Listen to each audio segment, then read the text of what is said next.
Assalamualaikum warahmatullahi wabarakatuh. Salam Om Swastiastu, Namo Buddhaya, salam kebajikan, salam sehat selalu, salam kuliner Nusantara. Baik, sahabat kuliner bersama Chef Alif dari Koki Kit Akademi Indonesia. Kali ini kita akan membuat beberapa hidangan ya sesuai dengan temanya kali ini, yaitu hidangan untuk di bulan Ramadan. Ya, saya akan buat beberapa hidangan seperti tajil dan kue-kue ringan lainnya. Untuk itu, tetap di sini, ikuti terus. Saya akan jelaskan dari awal sampai plating. Kali ini saya akan menjelaskan bahan baku dalam proses pembuatan sosis Solo. Ya tentunya pastinya enak dan sangat-sangat simpel. Mari saya akan jelaskan. Yang pertama kita akan bikin kulitnya dulu. Kulitnya yaitu di situ ada tepung terigu, kemudian ada garam, telur, kemudian air dan mentega. Nanti ini kita akan aduk jadi satu sehingga menjadi satu adonan yang akan kita buat menjadi kulitnya. Bahan yang kedua adalah kita akan buat yang namanya isinya. Isinya saya gunakan di sini dada ayam, kemudian bawang merah, bawang putih, kemudian kemiri dan ketumbar. Saya haluskan, kemudian tambahkan sereh, kemudian tambahkan daun salam, lengkuas. Diaduk jadi satu, ya. Kemudian beri bumbu garam, kemudian tambahkan dengan santan kental. Mari kita akan buat sosis Solo. Sahabat Koki Kit, ya, ini bahan sudah saya siapkan. Di sini ada tepung terigu. Ya, ini kita gunakan tepung terigu protein sedang, berarti sekitar 10%, atau tepung serbaguna. Ini kita tambahkan sedikit garam, ya. Kemudian kita aduk, ya, kita ratakan, ya, sehingga garamnya tercampur dengan tepung, ya. Kemudian kita pecahkan telur, ya, telur ayam 1 butir, ya. Kita aduk kembali, ya. Seperti ini, ya. Rata dulu dia. Kemudian kita tuangkan berlahan air, ya, sedikit demi sedikit, ya, kita aduk. Kenapa? Agar si tepungnya tidak menggumpal. Sahabat Koki Kit, tepung terigu itu ada 3 jenis. Ada protein sedang, protein rendah, dan protein tinggi. Nah, protein rendah biasanya kadarnya kurang lebih sekitar 8% kadar proteinnya. Sementara yang sedang adalah 10%, sedangkan yang tinggi adalah di atas 12%. Nah, tentunya setiap tepung itu memiliki keunggulan masing-masing. Untuk protein rendah biasanya digunakan untuk proses pembuatan cookies atau kue kering. Kenapa? Karena kandungan glutennya yang sangat rendah. Sementara tepung terigu sedang dengan protein kurang lebih sekitar 10% itu bisa digunakan untuk semua produk walaupun hasilnya tidak maksimal. Nah, untuk yang protein tinggi di atas 12% biasanya kita buat untuk menjadi hidangan roti dan mie. Kenapa? Karena mie dan roti membutuhkan gluten yang tinggi sehingga membuat jaringan atau tekstur daripada produknya menjadi lebih kenyal. Baik, sahabat Koki Kit, ini kita aduk terus, ya, sampai semuanya tercampur rata, ya. Kita aduk, ya, seperti ini.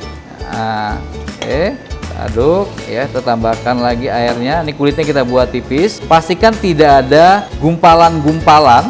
Nanti kita bisa pakai saringan, kita akan saring, ya, pada saat kita akan buat ke dalam cetakan seperti ini. Sahabat Koki Kit, adonan yang tadi kita buat, ya, sudah larut semua, tapi saya akan saring agar tidak ada gumpalan-gumpalan, ya, seperti ini. Ya, nah ini sudah mulai tercampur, ya. Pelan-pelan kita saring gumpalan-gumpalannya. Hasil akhir nanti di kulit hasil akhir dari sosis Solo ini untuk kulitnya tidak akan bergumpal. Sahabat Koki Kit, saya akan lelekan menteganya. Yang pertama fungsinya agar adonannya pada saat kita buat dia tidak lengket. Ya, jadi kita bantu dengan mentega ini. Kemudian yang kedua, juga dia akan membuat teksturnya menjadi lebih renyah. Ya, ini fungsi daripada mentega. Dan yang terakhir tentunya adanya rasa. Ya, jadi harus diperhatikan jika kadar menteganya ini terlalu asin, berarti penggunaan garamnya jangan terlalu banyak. Nah, ini sampai seperti ini. Ya, ini disebut dengan clarified mentega, artinya ada kotoran di atasnya, kemudian ada yang bening di bawahnya. Ya, oke, ini kita masukkan pelan-pelan ya ke dalam adonan tadi. Ya, oke, dan kita aduk ya seperti ini. Nah, ya, oke, nah, ya, jadi jangan terlalu banyak. Fungsinya agar si adonannya ini tidak lengket. Sahabat Kokikit, ya, kali ini saya akan merebus ayam untuk isi sosis Solo. Ya, jadi pastikan air mendidih dulu. Kenapa? Agar nutrisi ayam ini tidak hilang. Kita gunakan dada ayam, kemudian kita masukkan berlahan-lahan, ya, sampai nanti ayam ini matang kurang lebih sekitar 15 sampai 17 menit.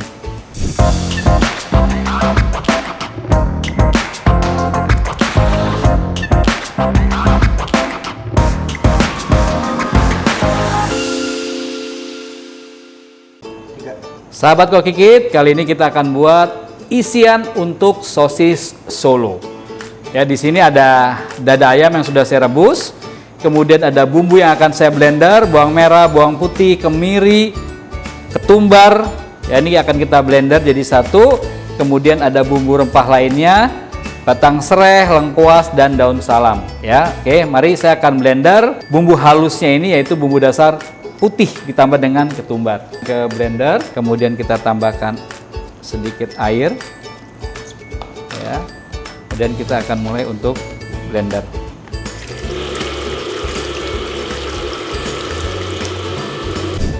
Sahabat Kokikit, kali ini saya akan bikin isi untuk sosis Solo. Ya, kita sudah masukkan minyaknya, kemudian kita masukkan bumbu putihnya di sini. Ya, nah, ciri khas masakan Indonesia, bumbunya harus benar-benar matang atau tanak, ya, sehingga rasa yang dihasilkan akan maksimal. Ya, ini kemudian kita masukkan bumbu rempahnya.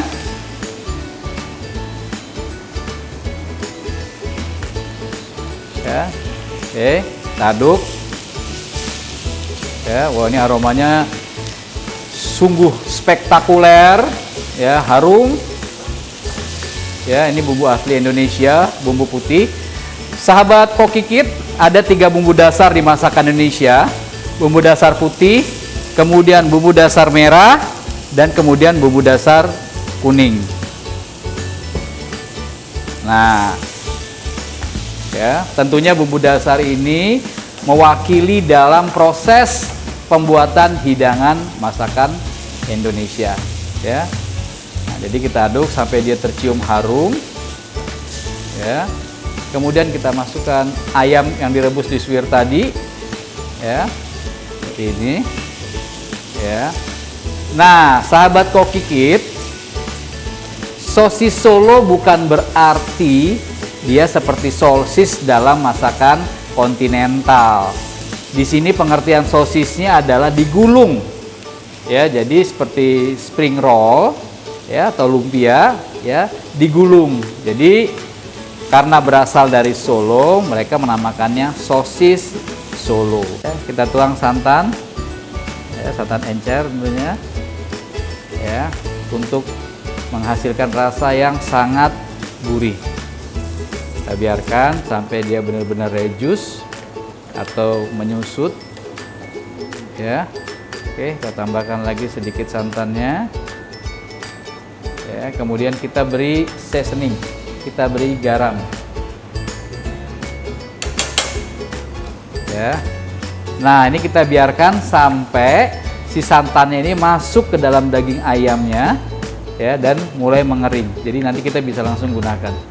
Sahabat Kokikit, ya, isi ayam untuk sosis Solo sudah jadi. Kita akan pindahkan ke suatu wadah, ya. Biarkan dia dingin, ya. baru kita akan mulai untuk menggulungnya.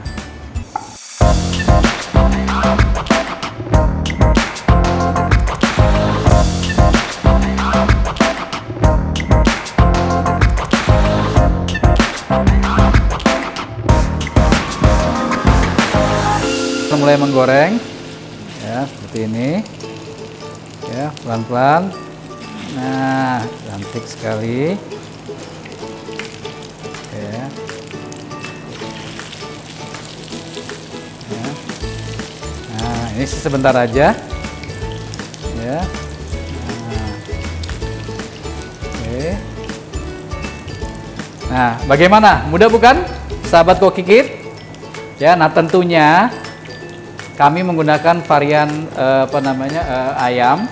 Tentunya kawan-kawan bisa menggunakan varian daging maupun seafood.